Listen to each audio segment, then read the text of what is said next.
semua ya. Halo, selamat malam Bapak Ibu semua. Terima kasih sudah hadir di sini. Oh, tunggu. Kayaknya salah nih. Kalau kita memanggil setiap kita menyapa semua semua yang terkait dengan Solubis itu menyebutnya, teman-teman di Solubis itu menyebutnya soulmate. Jadi saya ulang ya sekali lagi ya. Halo, selamat malam soulmate semua. Terima kasih sudah bergabung dengan event webinar yang luar biasa di malam hari ini, Solubis Webinar. Perkenalkan, saya Diki Zulkarnain yang akan menjadi host Solubis Webinar Anda di malam yang luar biasa ini. Solubis Webinar adalah event yang secara reguler diadakan bagi penggiat usaha di industri manufaktur. Solubis sendiri adalah perusahaan yang berfokus pada ekosistem industri manufaktur sebagai B2B marketplace, e-consulting, dan e-learning yang akan terintegrasi dalam satu aplikasi. Info lebih lanjut, Bapak Ibu semua, soulmate semua, dapat klik langsung ke solubis.com. Saya sekarang hari ini sangat mengapresiasi kehadiran soulmate semua di sini. Begitu antusiasnya, dari tadi saya lihat sebelum jam 7 malam, ternyata sudah banyak yang mau join di sini. Untuk mengetahui lebih dalam mengenai tema webinar kita malam ini mengenai disruption of food industry in Indonesia with oleoresin. Saya yakin nih banyak sekali pertanyaan saat Bapak Ibu melihat saat wah ternyata oleoresin itu seperti apa sih? Bagaimana sih food industry itu bisa didisrupt? Bagaimana mungkin Indonesia ini gitu bisa memiliki pengembangan teknologi yang luar biasa di industri makanan. Saya yakin semua di sini juga mendapatkan akan mendapatkan informasi dan pengetahuan yang luar biasa dari speaker kita hari ini, Ibu Desi Sarindiani. Halo, silakan bergabung Ibu Desi. Ya, terima kasih. Halo Ibu, apa kabar? Saya sedikit perkenalkan sedikit ya Bu ya mengenai sepak terjang Ibu Desi ini ya. Ibu Desi menjadi speaker kita malam ini adalah General Manager Food Division dari PT Sinergi Multi Lestarindo. Rekam jejak perjalanan karir Ibu Desi ini sungguh luar biasa di dunia raw material ini, ya kan Bu? Betul ya Bu ya? Mulai dari research and development ya, dari sejak 2007, sekarang pengalaman di dunia industri hampir 16 tahun, luar biasa. Benar ya Bu ya? Atau lebih ternyata dibanding 16 tahun. Gitu. Jadi kalau pasti nggak ada yang ragu mengenai tema kita malam ini mengenai disruption of food industry in Indonesia with oleoresin begitu. Nah, Ibu Desi, mengenai tema hari ini sudah siapkah untuk dipresentasikan ke kita semua? Karena saya yakin dari tadi banyak nih udah menunggu nih Bu, gimana sih oleoresin ini bisa mendisrupsi food industry di Indonesia. Gitu. Kami persilakan ya Ibu ya. Oke, ya Pak Diki. Bagaimanapun kita harus siap dong ya. Sebagai sales nih, kita coba ya untuk menerima tantangan ini. Oke, selamat malam ya buat semuanya. Terima kasih telah bergabung di webinar yang diadakan oleh Solubis. Temanya untuk ini kayaknya agak-agak berat ya temanya, disruption of food industry Indonesia with oleoresin. Seberapa besar sih ini teman-teman juga pengen tahu ya, apa tuh yang disruption itu? Biasanya kalau disruption itu berkaitan dengan teknologi ya, advance teknologi, dan bisa memberikan inovasi yang lebih gitu. Nah, oleoresin seberapa jauh sih bisa memberikan inovasi ke depannya untuk industri makanan dan minuman. Oke, saya coba untuk share screen-nya ya. Oke. Di sini saya mau coba menjelaskan sedikit mengenai oleoresin. Apa sih oleoresin? Dari mana sih asalnya oleoresin itu? Terus kemudian apa kegunaan oleoresin? Benefitnya apa kalau kita memakai oleoresin dan manfaatnya apa gitu ya? Nah, saya sedikit mau coba menjelaskan mengenai oleoresin. Oke.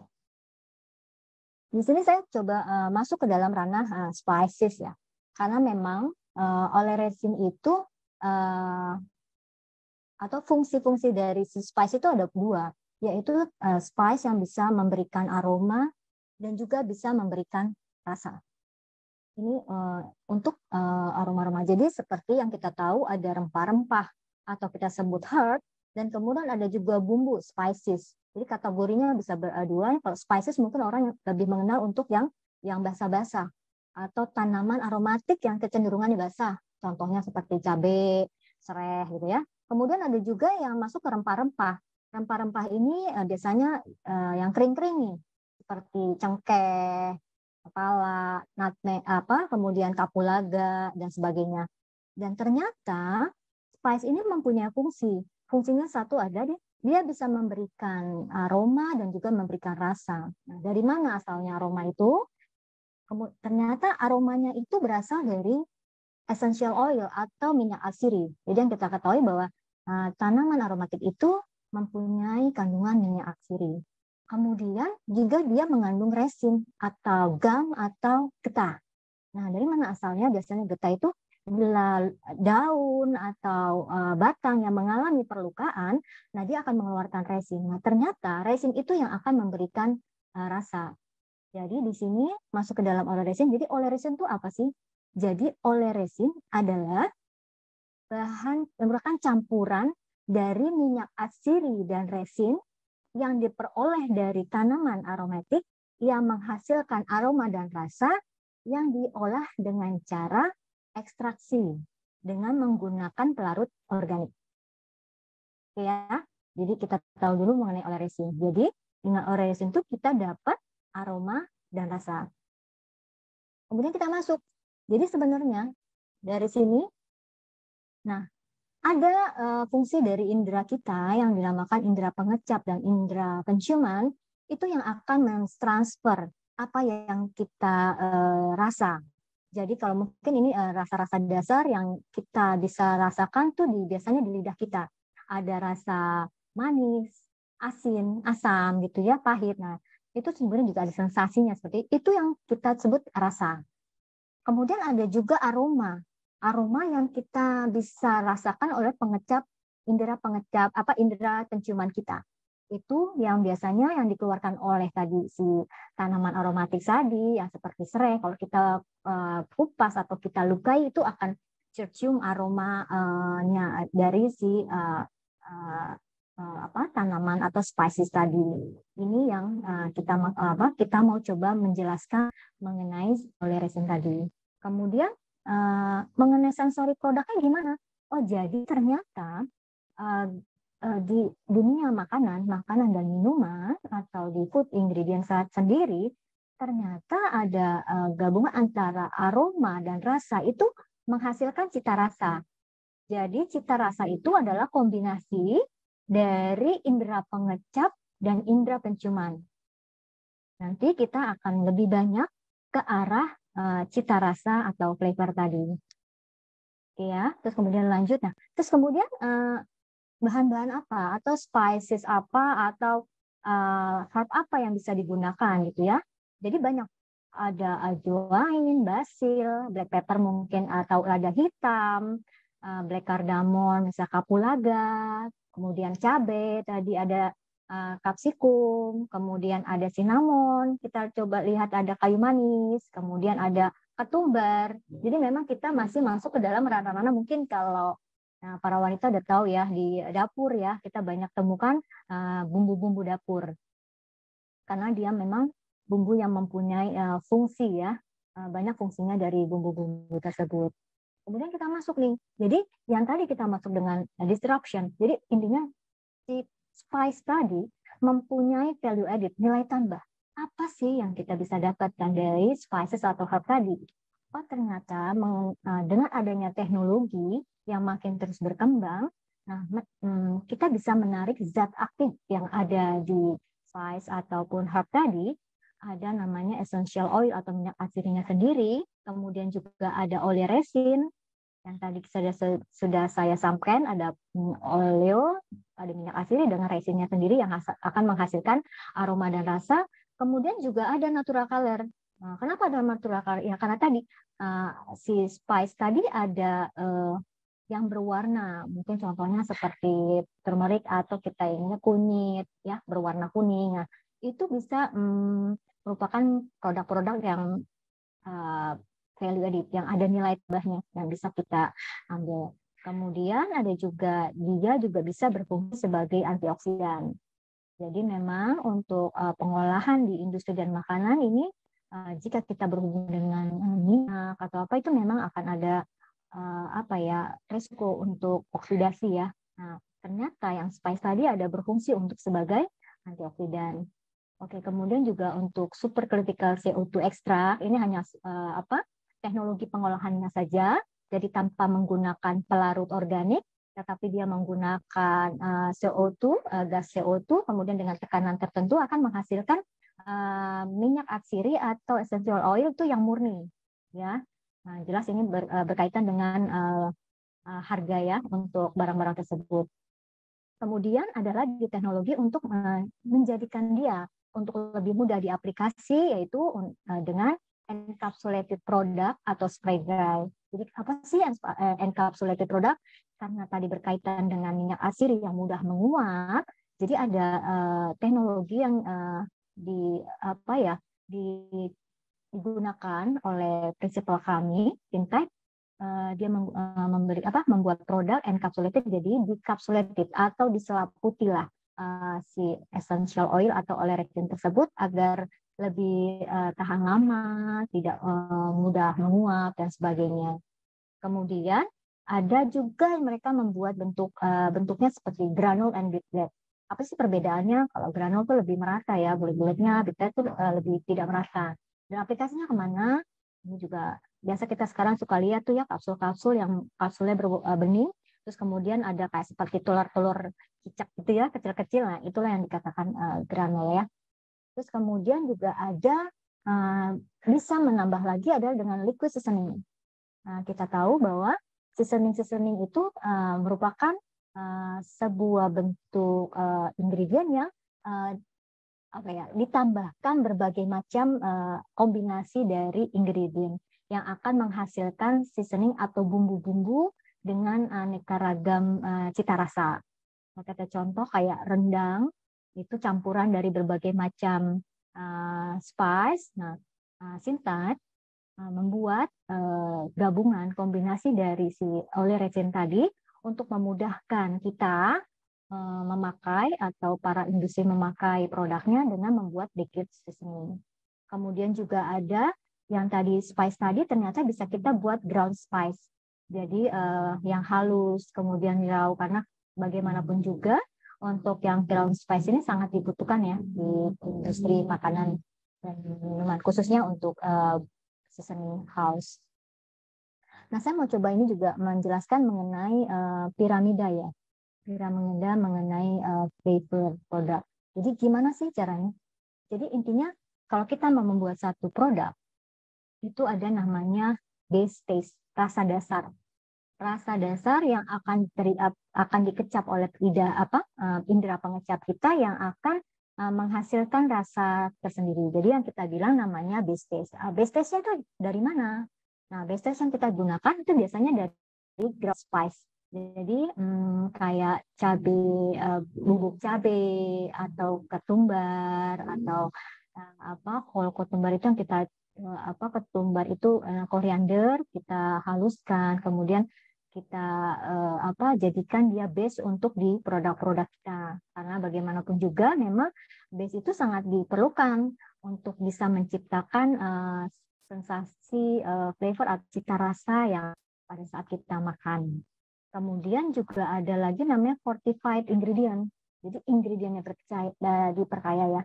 Apa itu fortified ingredient? Nah, ini masuklah ke dalam si oleresin. Jadi fungsinya oleresin jika kita misalnya mau membuat produk yang berbasis cabai ya, lalu mungkin ground spice kita gunakan cabai, kemudian oleresin kita tambahkan untuk membuat stabil ya, karena dia memang terkontrol secara konsistensinya dan dosisnya. Kemudian juga ada visual appeal. Nah, visual appeal-nya apa yang tadi saya sebutkan bahwa kalau kita makan, kadang kita memang melihat dari ada pepatah dari mata terangkat ke lidah ya, bukan kaki itu. Tapi jadi intinya kita melihat dulu makanannya menarik, warnanya oke, baru kita ada minat untuk makan. Nah, itu yang kita bisa pakai dengan natural color yang berasal dari spice tadi ya, dari bumbu-bumbu atau rempah-rempah tadi. Kemudian ada garnish. Garnish itu hiasannya. Mungkin kalau kita kadang suka ini seperti ya dimakan di Pizza Hut ya. Sorry, saya membawa nama brand, kemudian pizza, kemudian ditambahkan bumbu taburnya gitu ya dengan oregano ataupun jadi membuat makin menarik untuk kita makan ya. Kemudian juga aroma. Nah, aroma ini memang yang dihasilkan dari tadi si minyak asiri tadi atau essential tadi ataupun flavor yang kita sebut. Nah, itu yang akan menghasilkan top note-nya. Jadi note atasnya yang bisa kita rasakan. Kemudian ada lagi berikutnya adalah bisa untuk menjadi wellness, kesehatan. Karena tadi biasanya rempah-rempah tadi selain dia bisa memberikan rasa dan aroma, ternyata dia juga mempunyai fungsi di kesehatan atau kita bilang di nutraceutical. Jadi mungkin seperti yang kita tahu tadi kayak turmeric atau kunyit. Nah, ada kadang kita bisa ambil untuk warnanya, kemudian kita bisa ambil untuk dia sebagai oleresinnya, kemudian juga kita bisa ambil dia untuk fungsinya sebagai nutraceutical karena kandungan dari kurkuminnya tadi yang bisa menurut jurnal itu bisa sebagai pengobatan anti radang. Jadi itu yang bisa kita tawarkan atau value added dari spice tadi. Oke, terus kemudian kita masukkan. Jadi benefitnya apa nih kalau kita pakai oleresin tadi? Oh, ternyata memang oleresin itu dia konsistensi. Karena tadi kita ambil zat aktifnya dari si rempah tadi yang kita bisa kurang lebih kadarnya bisa kita ketahui dan kemudian akan jadi konsisten. Produk yang kita buat dari yang tadi rempah-rempah menuju ke oleresin dia akan lebih konsisten. Kemudian benefitnya apa lagi? Oh, benefitnya kita merujuk kepada shelf life, simpannya. Ya, mungkin kalau kita tahu yang tadi bumbu-bumbu atau rempah-rempah yang bumbu-bumbu basah khususnya seperti cabai, jahe itu kan tidak tahan lama. Kalau kita simpan di suhu ruang, kemudian paling tahannya berapa 3 hari, seminggu mereka sudah ada yang mulai mengalami pembusukan. Nah, itu sangat membuang kos kita ya. Jadi dengan adanya resin yang dengan teknologi yang tadi, yang tinggi tadi, dia akan kita simpan dengan masa pakai bisa berumur 2-3 tahun. Nah, kemudian kita masuk lagi apa nih benefitnya? Oh, ternyata ada cost benefit yang ditawarkan. Ini mungkin saya tekankan di sini poin pentingnya dari cost benefit ya, karena untuk di industri makanan, apalagi dengan kondisi sekarang ini yang kita perhatikan memang terutama ya, memang benefit cost-nya ini yang kita perhatikan. Jadi cost benefitnya apa? Ya jelas tadi kalau kita memakai bumbu-bumbu yang cenderung basah, kemudian nanti kita beli dalam kuantitas sekian, kemudian ternyata selama penyimpanan dia mengalami kerusakan, jadi begitu banyaknya kos yang akan keluar akibat dari kerusakan bumbu-bumbu basah tadi. Jadi kita di sini akan lebih mendapatkan cost benefit dari si oleresin karena tadi dia bisa disimpan dengan umur simpan yang lebih dari 2 tahun. Nanti untuk yang cost benefit nanti akan saya lebih jelaskan lebih rinci karena memang ini poin yang akan kita saya jelaskan ya lebih detail mengenai cost benefitnya. Kemudian yang ketiga dosis kontrol. Karena tadi ya kita berkaitan lagi dengan ekstraksi, kemudian kita tahu dari parameter itu kita tahu kandungan zat aktifnya berapa. Jadi kalau kita membuat sesuatu di industri kita, misalnya membuat seasoning, kita bisa tahu berapa dosisnya yang akan kita pakai dengan produk yang sama. Misalnya dengan kita pakai tadi kapsikum gitu ya, dengan kadar misalnya kalau kapsikum berkaitan dengan kepedasan, kita tahu kepedasannya misalnya 1 juta, setiap kita terima beli produk kurang lebih 1 juta karena memang tetap ada plus minus ya untuk error parameter tetapi kemungkinan cuma 3%. Jadi kita bisa kontrol dosisnya. Jadi kalau kita dengan suatu formula kita memakai bahan oleresin dengan 1%, dia akan tetap selalu di 1%. Tetapi kalau dengan dengan bumbu-bumbu basah tadi, kadang bumbu-bumbu tadi itu juga tergantung dari masa panen atau waktu panennya. Jadi jika cabai kita panen pada saat musim kering atau cabai kita panen pada saat musim hujan, itu akan berbeda. Jadi kandungan airnya akan lebih banyak, jadi kepedasannya akan lebih berkurang. Jadi para industri akan lebih kesusahan untuk membuat parameternya. Jadi cabai yang kita terima pada saat musim A, terus kemudian musim B, itu kita tidak bisa mengukur, akan lebih banyak waktu untuk melakukan percobaan lagi. Kemudian yang terakhir adalah availability-nya, non-seasonal. Kenapa? Karena tadi oleh resin itu si rempahnya tadi kita bisa ambil pada saat panen raya. Jadi untuk spice tertentu, kayak saya ambilkan contoh tadi cabai, dia akan musim panen, panen di musim di kuartal 1. Tiap kuartal 1 dia akan panen besar. Nah, perusahaan oleh resin akan membeli bahan-bahan tersebut dan akan dia simpan. Jadi konsistensinya juga terjaga dan ketersediaan dari raw material juga bisa dijaga karena dia membeli pada saat panen raya. Jadi jika waktunya sudah selesai panennya, dia tidak perlu lagi kesusahan untuk mencari raw material. Berbeda kalau kita menggunakan sediaan basah tadi ya.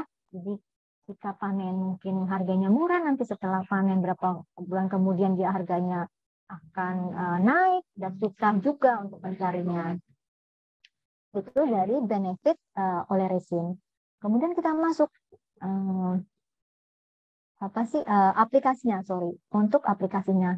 Apa saja yang untuk di oleh resin, spice powder, essential oil, apa sih aplikasinya gitu ya. Nah, ternyata banyak. Jadi oleh resin itu memang mostly banyak dipakai di food industry. Untuk RTE itu ready to eat dan RTC itu ready to cook. Jadi para industri food banyak memakai produk-produk oleh resin ini. Kemudian juga untuk flavor house. Kita tahu mungkin flavor house itu atau mereka membuat perisai atau perasa tiruan sintetik dengan yang kita sebut artificial flavor atau natural identical flavor gitu. Mereka memakai bahan-bahan yang berasal dari oleh resin untuk mendapatkan rasa ataupun aromanya. Karena dia memakai essential oil, jadi kadang kita coba minum strawberry ya, sirup strawberry, jadi kita pikir itu dari strawberry asli ya, padahal itu adalah synthetic flavor atau artificial flavor ataupun natural flavor yang mana bahan bakunya salah satunya adalah oleh resin atau essential oil. Jadi banyak industri yang kita bisa masuk ke dalam berbagai macam aplikasi untuk oleh resin ini. Jadi bisa ke seasoning, manufacturing snack, kemudian essential oil juga begitu. Parfum industri, kosmetik industri, karena sekarang parfum yang mahal-mahal tuh biasanya mereka memakai essential oil yang superfood extraction. Ya, jadi SAFA tadi, jadi karena dia memakai yang konsentrat, dia pakai seperti Martin Egner, kita tahu, Tonight Channel, gitu ya. Mereka memakai berbagai macam kombinasi dari essential oil. Terus kemudian kosmetik industri juga, karena memang trennya sekarang ke arah natural, jadi lipstick yang kita pakai juga pewarnanya selama ini mungkin pakai sintetik, namun orang-orang malah menuju kepada natural dengan memakai spice tadi, contohnya kayak paprika gitu ya, red beet dan sebagainya. Jadi ini berbagai macam segmen pasar yang bisa kita tawarkan untuk menggunakan oleh resin tadi. Kemudian juga ada si natural color tadi. Natural color tadi bisa juga sama, hampir-hampir sama industrinya, karena tadi yang saya sebutkan di awal bahwa kadang orang membeli makanan itu melihat warnanya dulu ya, baru akan mengimajinasikan ke tempat yang lain, itu rasa dan aromanya gitu. Itu untuk kemudian juga yang tadi ada spray dry yang tadi saya jelaskan sebelumnya atau encapsulated oil Jadi untuk masuk ke dalam seasoning industry, nah ini biasanya diaplikasikan ke akhir ya, dari akhir produk, di mana dilakukan dengan cara dry blend ya. Jadi pencampuran keringnya ya. Kemudian juga snack industry, masukkan snack industry kok bisa ya? Oh ya, karena yang tadi, karena si oleh resin tadi kita buat encapsulated, yang diharapkan nanti kalau kita makan, karena semua sesuatu makanan harus masuk lewat mulut dan dia akan pecah di mulut. Nah, dia akan dapat tuh sensasinya, oke, rasanya ingin ada garlic atau kita sebut bawang putihnya lebih kencang. Jadi pas dia makan si sesuatu, kemudian dia akan pecah tuh di mulut. Nah, jadi capsulatednya akan pecah di dalam mulut. Nah, di situ dia akan mendapatkan sensasi lagi yang lebih dari si encapsulated tadi. Kemudian yang tadi granul ini lebih banyak ke nutraceutical, kemudian mouth freshener sama beverage. Ini untuk mungkin tea yang zaman sekarang, kita juga banyak loh yang tea yang sekarang itu trennya dengan adanya granul-granul ya. Sebenarnya itu adalah oleh resin, jadi dia akan pecah di air. Jadi dia akan memberikan aroma, note-nya akan keluar dan kita jadi minumnya lebih seger ya untuk adanya si oleh resin tadi. Nah, terus gimana sih how to oleh resin can be applied to food beverage ya? Gimana caranya mengaplikasikan si oleh resin ini di usaha kita ya? Satu, bisa dengan direct application. Jadi dia langsung digunakan. Contohnya mungkin lebih gampangnya tadi kayak paprika ya.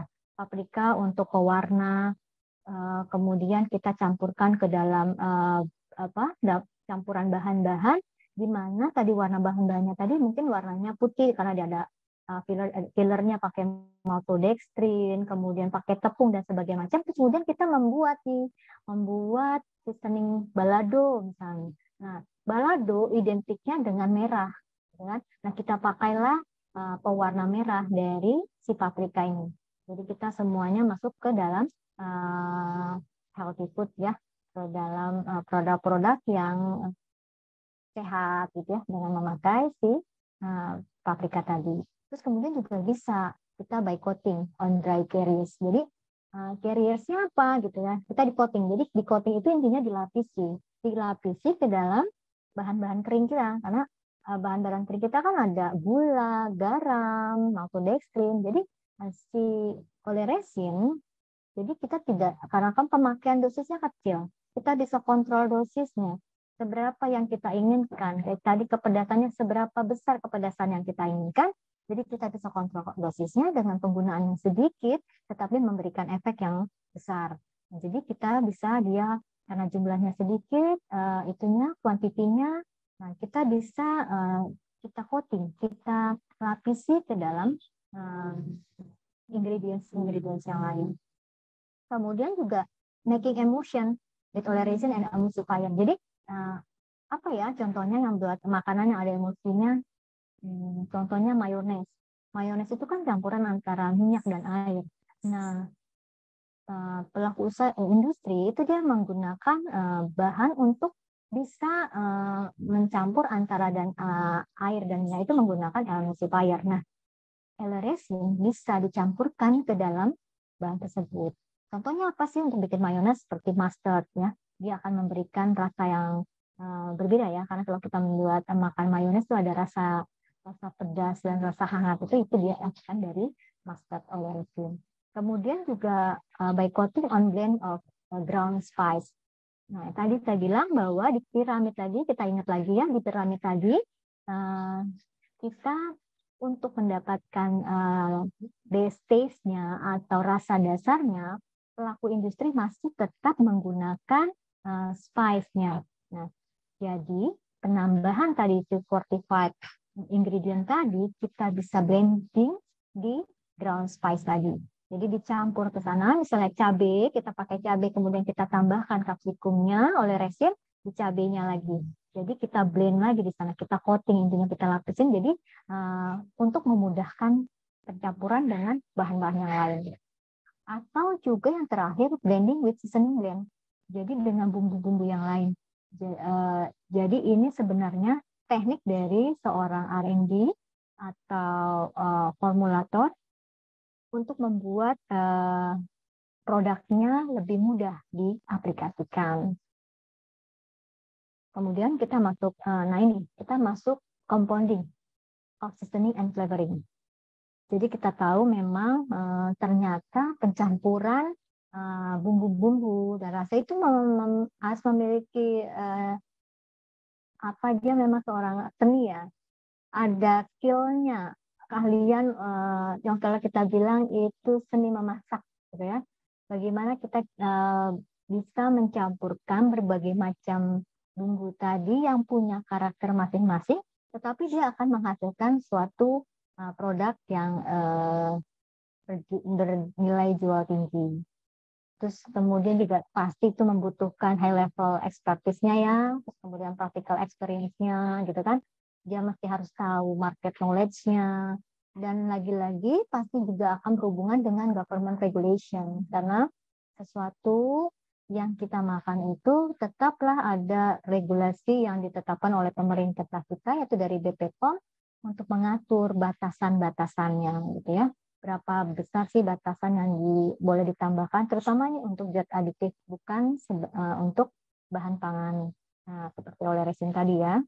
Nah, terus kemudian juga ikut dengan variasi komponen yang sama ya, seperti spice extra, essential oil tadi, sugar, terus MSG atau untuk penyedap rasa kemudian. Nah, terus kemudian formulator juga tetap nih harus menjaga kan compatibility of ingredient-nya. Gimana dia mencampur antara color, texture, flavor, and other sensory gitu ya. Including-nya juga tadi ada shelf life-nya, nanti pada ujung-ujungnya sama stability dari produknya. Oke, kita masuk ke aplikasi.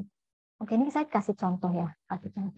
Jadi aplikasinya, jadi gimana sih yang perlu diperhatikan? Poin-poin yang mungkin kita perlu perhatikan dalam mengaplikasi si olesin tadi.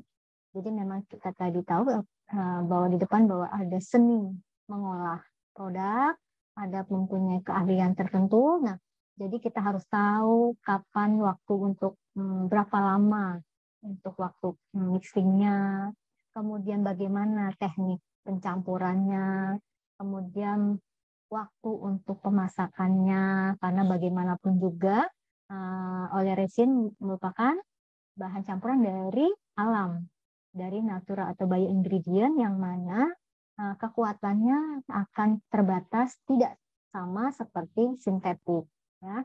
Kemudian juga dengan temperatur. Contohnya kayak paprika, ya kalau paprika standar kita, mungkin kalau teman-teman atau mau mengaplikasikan ke industri pengolahan bumbu atau seasoning yang butuh nanti aplikasinya akan digunakan untuk snack gitu ya, keripik-keripik gitu ya, yang akan ada digoreng, terus kemudian nanti ada suhu yang dipakai untuk pemasakan gitu ya. Nah, itu harus kita perhatikan. Jadi mana yang bisa digunakan untuk kondisi suhu tinggi, mana yang tidak gitu. Tetapi jangan khawatir karena di Synthite atau oleresin itu juga bisa diperkaya dengan tambahan antioksidan.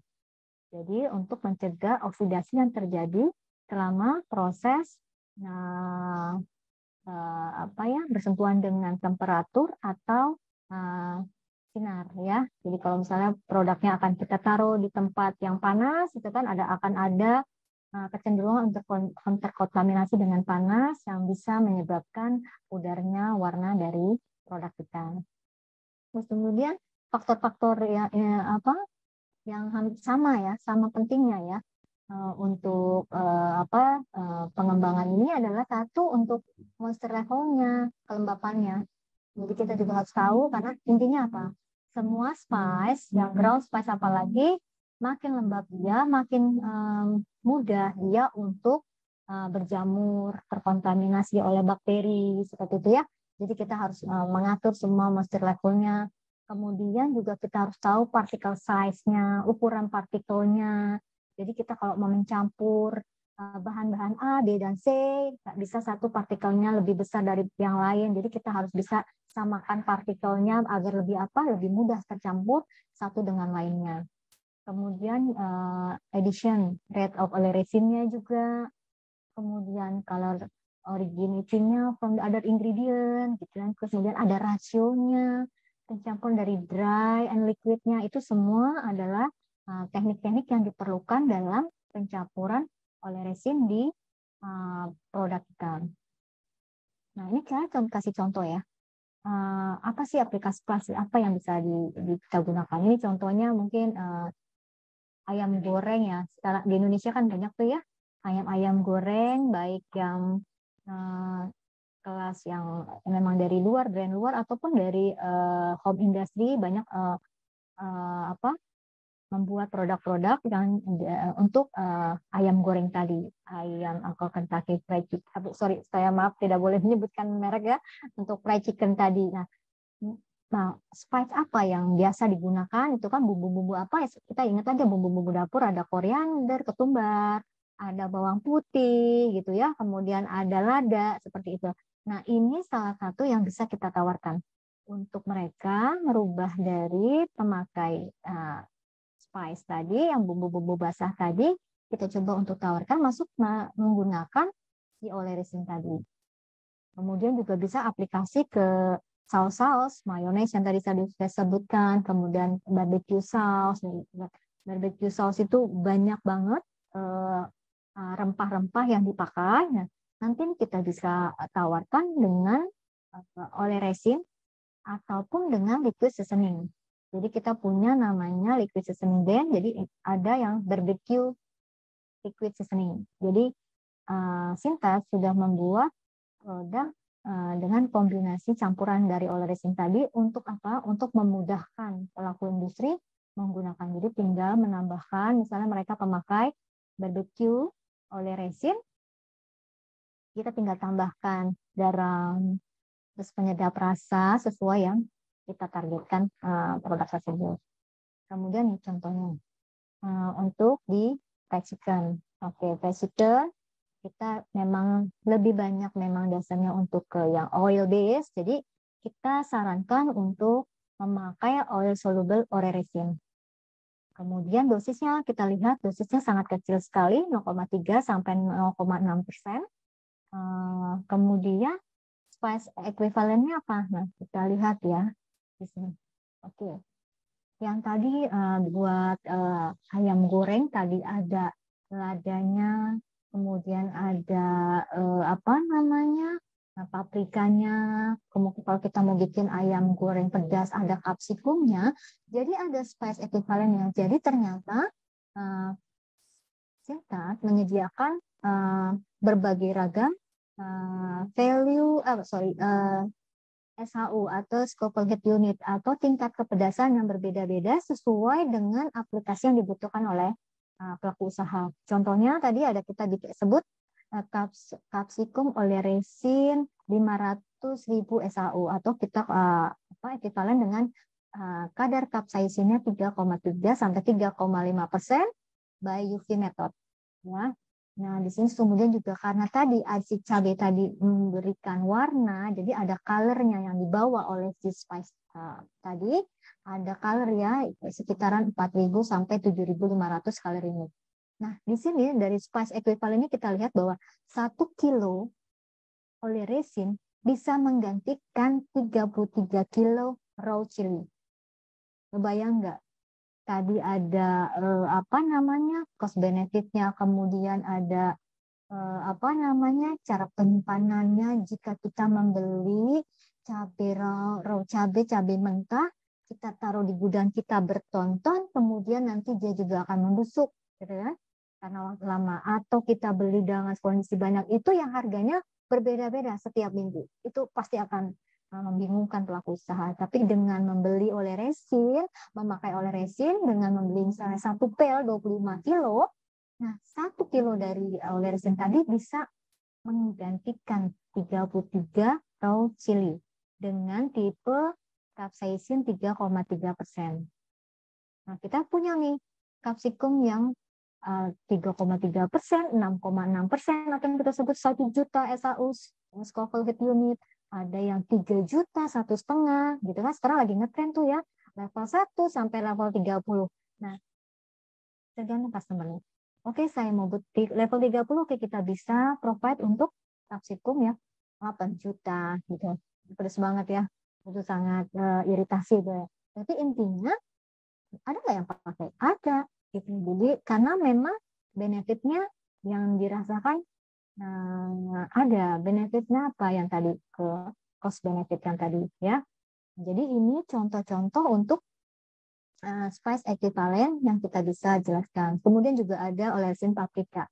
1 kilo olesin paprika bisa menggantikan 30 paprika powder. 30 kilo, kebayangkan? Cuma 1 kilo bisa menggantikan 30 kilo paprika powder.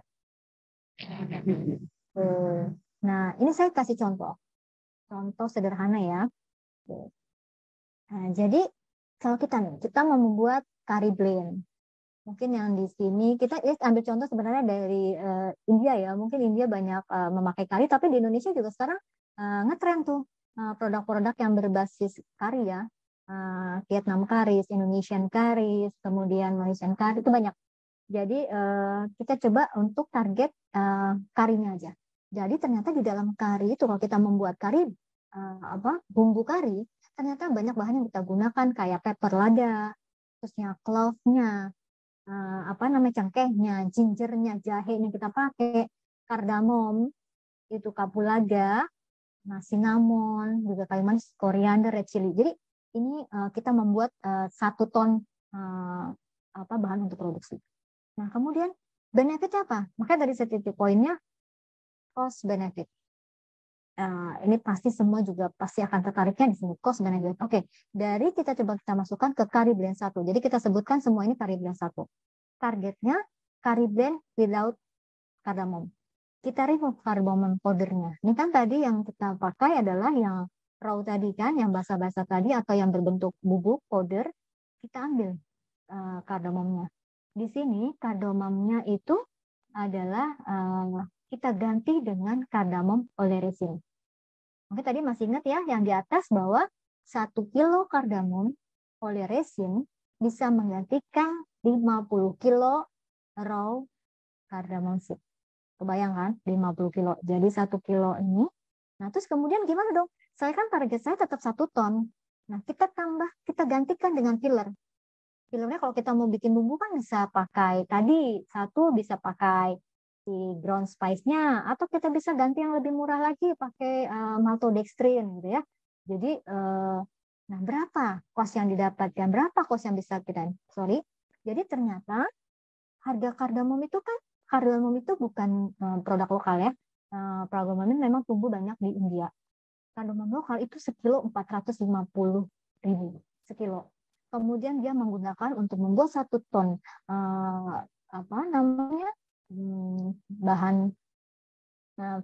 bahan produksinya itu dia membutuhkan biaya 22.500.000 untuk 50 kilo.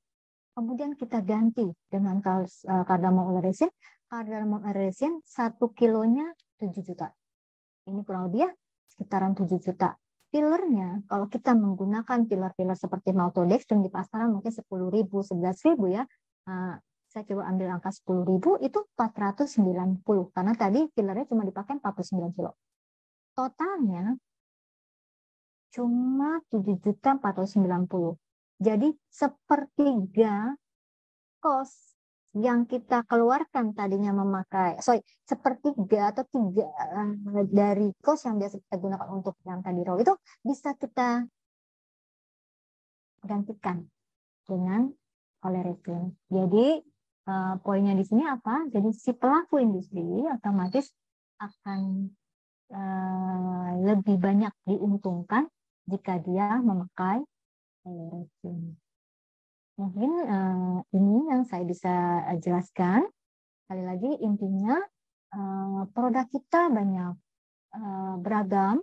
Kemudian bumbu-bumbu pada dasarnya kalau kita bisa tahu bahwa seperti bumbu rendang, kari, barbecue, apa segala macam itu merupakan kombinasi dari berbagai macam rempah yang bisa menghasilkan aroma-aroma atau cita rasa yang kita inginkan. Jadi di sini kita poinnya adalah dengan memakai oleh resin, benefit yang kita dapatkan akan lebih banyak. Mungkin begitu saja dari saya penjelasan mengenai oleh resin. Saya kembalikan kepada hostnya. Luar biasa sekali Ibu Desi. Yes. Itu Bu, bikin kari dari 22.500.000 jadi cuma 7.500.000, masih kurang 10.000 lagi kan tuh. Berarti kita dapat 15 juta untuk bikin 1 ton kari, itu luar biasa sekali kan. Wah, karena itu Bu perlu diingetin lagi nih Bu, kalau Sintait ini sekarang produknya sudah ada di mana Bu? Di solubis.com ya Bu. Iya, betul. Karena SML saat ini sudah join di marketplace kita di solubis.com, karena solubis.com bukan hanya marketplace, tapi juga ada bisa e-learning juga, konsultasi juga di sana. Nah, Sintait ini, produk Sintait ini oleh resin yang sangat mengubah, mendisrupsi industri makanan di Indonesia, sekarang sudah hadir di marketplace.solubis.com. Semua harus cek ya. Nah, tadi Bu bahas lagi sedikit nih Bu. Oleh resin ini benar-benar ternyata all in one package ya Bu ya. Dia Iya, betul. Dapat aromanya, dapat karena dia ada essential oil ya gitu ya Bu ya, unsur essential oil, coloringnya dapat juga, ada top notes-nya juga. Ini lengkap banget, jadi benar-benar nggak salah ya Bu ya. Benar-benar kita benar-benar oleh resin ini benar-benar bisa mendisrupsi industri makanan Indonesia gitu. Terus juga saya juga ada isu yang menarik juga nih Bu kemarin Bu. Karena masalah konsistensi tadi, shelf life yang lama bisa 2 tahun, beda dengan yang fresh material seperti cabai tadi Ibu kasih contoh ya. Ternyata cabai itu Indonesia, kalau di Indonesia contohnya nih Bu, Indonesia kan sudah punya oleh resin gitu kan ya. Nah, kalau di Indonesia ini ternyata masih banyak cabai-cabai yang panen di musim hujan, ternyata nggak pedes, kan ngerti lagi gitu ya Bu. Oh, cabai lagi mahal justru pedas ya Bu biasanya nih. Kok pakai oleh resin ini malah jadi stabil ya. Jadi untuk kalian yang punya bisnis di bidang industri makanan, udah pasti cocok banget pakai oleh resin ya Bu ya. Bu Desi pasti setuju nih kalau ini. Setuju banget. Setuju banget. Iya. Saya saat tadi mendengarkan Ibu menjelaskan itu sebenarnya mind blowing sih, benar-benar Bu. Karena bagaimana bisa 1 kilo oleh resin kapsikum itu dari cabai bahannya Bu berbanding dengan 66 kilo 66 kilo cabai segar gitu ya. Wah, ini sih kalau kita yang pasti yang menjalankan bisnis pasti udah mikir, wah ini sih harus benar-benar kita pikirin banget nih gitu. Kalau pasti menyaksikan di sini kalau udah bisnis, wah kayaknya sih saya besok harus bisa diskusi dengan Bu Desi nih bagaimana nih kita bisa kerjasama gitu ya Bu ya. Semoga ya. Harus dong Bu. Nah Bu, satu nih Bu, kita kan ngomong di Indonesia, oleh resin ini udah banyak masuk juga, Ibu juga banyak diaplikasikan oleh resin di Ibu SML juga udah banyak kerjasama ya dengan industri makanan di Indonesia. Nah, ingin tahu nih Bu, ini produknya sertifikasinya apa saja sih Bu? Halalnya kah? Nah, itu. Oke ya. Karena kita membawa produk dari luar, otomatis kita harus mengecek semua dokumen yang dipunya dong sama si produsen tadi kan, karena tadi itu juga berkaitan dengan regulasi dari PP POM tadi, ya kan? Kita harus ngecek dong, kita mau beli barang, kita harus tahu dokumennya lengkap nggak? Ya pasti. Sintait untuk dokumennya lengkap sekali. Satu, dia punya halal MUI, kemudian dia berbagai macam itemnya tuh.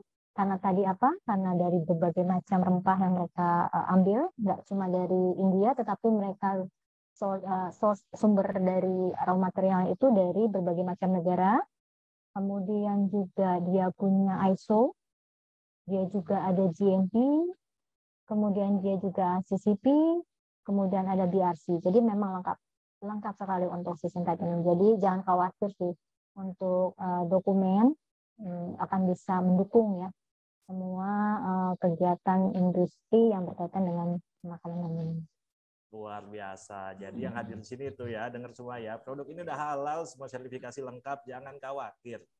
Langsung aja kunjungi marketplace.solubis.com untuk belanja ya.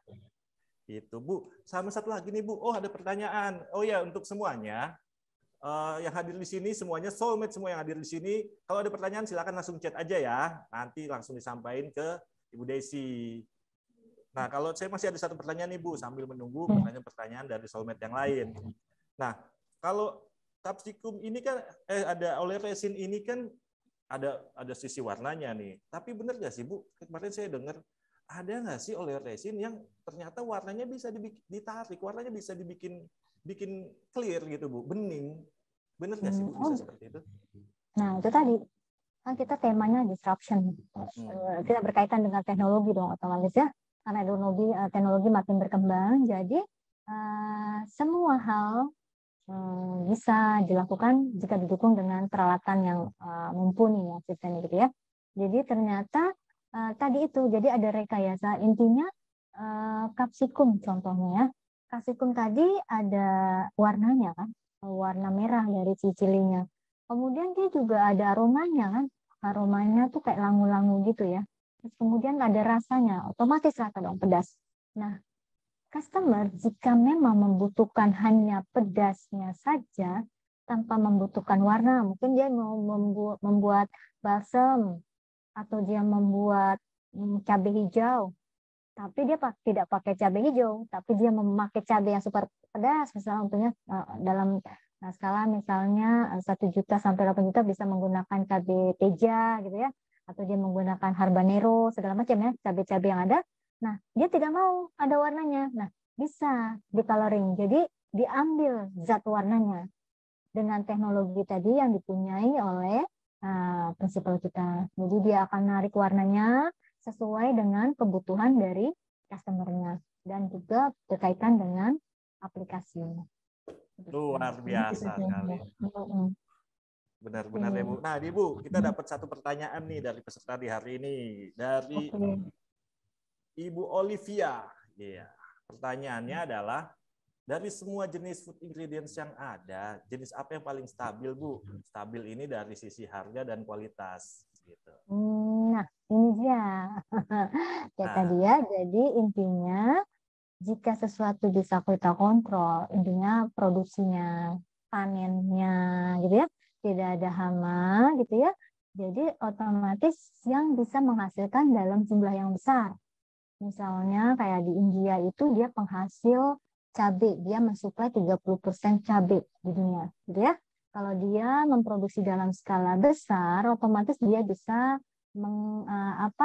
memanage ya, bisa untuk harganya. Tetapi ternyata banyak faktor yang tidak bisa dikontrol. Contohnya hama, musim, cuaca, apalagi yang sekarang ini yang tidak bisa kita kontrol ya, cuacanya memang yang kita panen misalnya untuk di musim panas itu ternyata dia hujan, busuklah setengahnya gitu ya. Jadi otomatis kalau kebutuhan lebih besar dari jumlah barang yang ada, otomatis harga akan naik gitu ya. Tetapi kualitas bisa nggak dikontrol? Bisa, karena tadi dia memakai teknologi. Jadi tetap barang yang dia pakai barang yang bagusnya, kemudian akan dia ekstrak zat aktifnya. Karena kita intinya sekali lagi kita mengambil zat aktifnya. Ya, karena kan capsicum itu contoh ya, capsicum itu kandungannya ada capsaicinoidnya itu ada capsaicinnya, norhydrocapsaicinnya, jadi banyak ya. Jadi di dalam rempah tadi banyak tuh kandungan-kandungan. Nah, yang kita mau tarik yang mana? Yang kita mau jadi value added yang mana? Si pedasannya itu atau capsaicinnya gitu. Jadi untuk kualitas dijaga bisa. Tapi kalau stabil harus stabil bisa. Tapi kalau harga itu tadi agak sulit dikontrol ya. Karena itu tergantung. Karena yang pasti ditentukan sesuai dengan kebutuhannya ya Bu ya. Betul, karena kita tuh bukan barang hasil rekayasa ya, maksudnya intinya seperti dengan campuran bahan kimia A dengan B itu udah pasti jadi C misalnya. Kalau dia tidak, jadi intinya dengan panennya banyak faktor-faktor yang mengganggu dari dari hasil panennya tadi gitu. Luar biasa sekali. Masih ada pertanyaan nggak ini? Jangan malu-malu kalau masih ada pertanyaan. Tanyakan langsung, mumpung bisa ketemu Ibu Desi hari ini loh. Nah, Bu Desi, ngobrol lagi nih Bu Desi. Iya, boleh. Oleoresin ini kan ternyata saya baca-baca juga dari sebelumnya itu bukan penemuan yang baru ya Bu ya. Di Indonesia itu kira-kira masuknya sejak tahun berapa sih Bu oleoresin ini di Indonesia?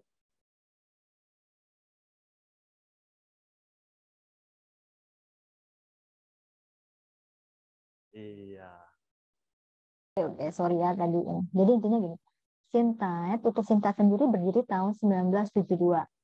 Sintait itu apa sih? Dia tuh brand dari India, tepatnya ada di Cochin, Kerala. Mereka sudah membuat oleoresin itu dari tahun 1972. Kapan ya masuk ke Indonesia-nya gitu ya. Jadi memang pertama kali Sintait itu memproduksi produk yang banyak intinya di negaranya ya. Jadi dia memproduksi black pepper oleoresin karena memang tumbuhan itu banyak tumbuh di India dan di Sri Lanka ya. Nah, dia membuat oleoresin dari si black pepper. Nah, masuk ke Indonesia, saya rasa sih sekitaran 15 sampai 20 tahun lalu sebenarnya sudah masuk ya, tetapi memang segmennya belum banyak. Jadi dulu mungkin masih banyak dibuat untuk saus sambal gitu ya. Karena memang kita bukan penghasil cabai gitu ya. Karena negara kita bukan penghasil cabai. Jadi cabai kita terbatas, tetapi kebutuhannya tidak bisa mencukupi dari hasil panen dari Indonesia. Jadi dia membeli dari luar. Nah, kalau membeli yang fresh itu kan agak susah ya untuk mengirimkan barang fresh dari luar Indonesia, dari negara lain ke Indonesia gitu kan. Costnya tinggi gitu ya. Nah, jadinya dipakailah capsicum oleoresin di berbagai sektor, terutama sektor untuk di industri saus sambal gitu ya. Oke. Oh, ternyata sudah sejak tahun 1972. Jadi secara pengalaman ini sudah luar biasa. Teknologinya juga sudah semakin update ya Bu ya, sampai bisa sampai di hari ini. Betul. Karena yang terbaru pun juga mereka mengeluarkan nanoteknologi. Ya, jadi dia membuat partikel nano. Jadi ukurannya kan selama ini kita tahu paling makro mikro ya, mikropartikelnya. Tapi ini mereka membuat yang ke nanoteknologi ya tadi. Karena makin berkembangnya teknologi untuk peralatannya yang bisa membuat mereka rekayasa, jadi itu buat nano. Kenapa sih buat nano? Apalagi kelebihannya mungkin next webinar ya kita akan buat apa kelebihan itu nano sudah tadi. dimulai ya Bu ya untuk nano kayaknya next webinar nih ya, semakin tertarik ya, makin sering ketemu Ibu Desi pokoknya ilmunya makin banyak ya Bu ya. Oke Bu, selanjutnya ada pertanyaan lagi nih Bu dari Ibu Anggi. Oleoresin ini beneran dari bahan alami atau ada campuran bahan pengawet gitu Bu? Oke ya. Intinya saya bicara bahwa memang Sintait ini aman dikonsumsi gitu. Oke. Sintait ini memang fokus ke bioingredient, jadi ke healthy food. Jadi bahan-bahan tadi memang berasal semuanya dari bahan alami. Yang tadi saya sebutkan ada spice range-nya tadi, dari black pepper, dari segala macam ya. Kemudian ada proses ekstraksi, gitu ya. Nah, ada nggak bahan campurannya? Ada. Campurannya apa? Tadi, kayak kita mau membuat produknya akan lebih tahan panas, kemudian lebih stabil, gitu ya. Kita contoh misalnya pewarna cenderung tidak stabil oleh temperatur ataupun oleh panas ya, cahaya, gitu kan. Nah, dia menambahkan bahan-bahan tertentu untuk mengcover si paprika yang paprika yang asli dari si paprika chili spice chili tadi. Nah, jadinya dia tambahkan antioksidan. Antioksidannya apa? Pakai itu enggak sintetik enggak. Jadi ternyata rempah-rempah juga tadi kan saya sudah sebutkan, ada yang berfungsi sebagai antioksidan. Contohnya apa? Kayak rosemary, green tea, kita tahu ya, dia itu sebagai antioksidan. Jadi dia bisa menstabilkan warna si paprikanya. Jadi mereka tidak memakai bahan pengawet Dan aman penggunaannya gitu kan. Terus berapa banyak penggunaan oleh resin itu tadi tergantung dari aplikasi. Tetapi mereka punya recommended dosis. Misalnya pemakaian dari 0,2 sampai 0,5% gitu ya, dari pemakaian untuk black pepper oleh resin. Tapi jika kita mau bikin barbecue sauce yang memang justru bahan utamanya adalah lada hitam, otomatis dosisnya bisa kita naikkan. Gitu. Dan jangan khawatir dosisnya unlimited, karena apa tadi? Dia bahan natural, seperti kita bikin bumbu masak di rumah, masak kita mau sepedes apa, kita tambahkan sebanyak-banyaknya bahan itu. Paling cuma sakit perut aja ya, yang nggak tahan gitu. Perutnya tidak bisa menerima kepedasan itu atau ya, karena ada zat aktif dari black pepper itu adalah piperinnya, itu yang pedas-pedas yang bisa mengganggu di perut juga. Ya, seperti itu ya Bu ya. Jadi semoga bisa menjawab pertanyaan dari Ibu Anggi. Oke, kalau seperti ini Bu, nanti mungkin masih banyak yang mau tanya, cuma bingung nih kayaknya gimana ya pertanyaannya ya. Aduh, cocok gak ya nanti ditanyain di sini. Kayaknya masih banyak nih Bu yang mikir-mikir seperti itu. Nggak apa-apa, nanti kalian yang masih bertanya, tenang aja. Karena nanti kalian masih bisa bertanya, karena nanti Bu Desi akan jelasin di webinar selanjutnya ya Bu ya. Dengan senang hati. Dengan senang hati. Dan kalaupun kalian masih bertanya apa aja sih produk-produk yang dijual oleh Sinergi Multilestarindo, bisa langsung berkunjung di marketbiz.solubis.com. Di sana bisa langsung lihat tuh produk-produk yang sudah di-provide oleh Sinergi Multilestarindo, produk-produk apa aja. Karena bukan hanya food, juga ada personal care juga. Semua bisa dicek di marketplace.solubis.com gitu. Nah, untuk hari ini kami dari Solubis mengucapkan terima kasih yang luar biasa kepada Ibu Desi untuk kehadirannya, menjelaskan bagaimana sih oleh resin ini bisa mendisrupsi food industry di Indonesia. Terima kasih ya Bu ya atas waktu. Sama-sama. Oke. Nah, untuk kalian semua yang sudah hadir di sini, menyaksikan dari awal sampai akhir, saya mengucapkan terima kasih juga karena sudah stay tune mengenai mendengar Ibu Desi menjelaskan bagaimana oleh resin ini bisa berguna sekali untuk industri makanan Indonesia. Pasti saya yakin kalian semua mendapatkan banyak inspirasi bagaimana ya nanti bisnis saya bisa menjalankan juga nanti dengan menggunakan oleh resin. Kalau masih banyak pertanyaan, ikuti terus update dari Solubis. Karena kita setiap hari Selasa, Rabu, dan Kamis, Solubis selalu mengadakan webinar tentang bisnis dan raw material terbaru yang cocok untuk bisnis kamu. Di hari Jumat juga kita ada, cuma suasana lebih santai, itu Soulmate Talks, di mana kita bisa dengan intens menjelaskan bagaimana bisnis kamu itu berjalan. Langsung dari CEO dan pelaku usaha bisa kamu share. Dan itu semuanya ada di solubis.com. Karena itu jangan lupa saksikan Solubis webinar selanjutnya dari Selasa sampai Kamis, dan juga ada IG Live di setiap hari Jumat. Kami selalu menantikan kamu untuk selalu hadir karena kami yakin ini semua penting untuk kamu dengarkan, penting untuk kita sharing juga untuk kamu untuk bisa mengembangkan bisnis kamu. Kata terima kasih ya Soulmate sudah setia menyaksikan hari ini dan sampai jumpa.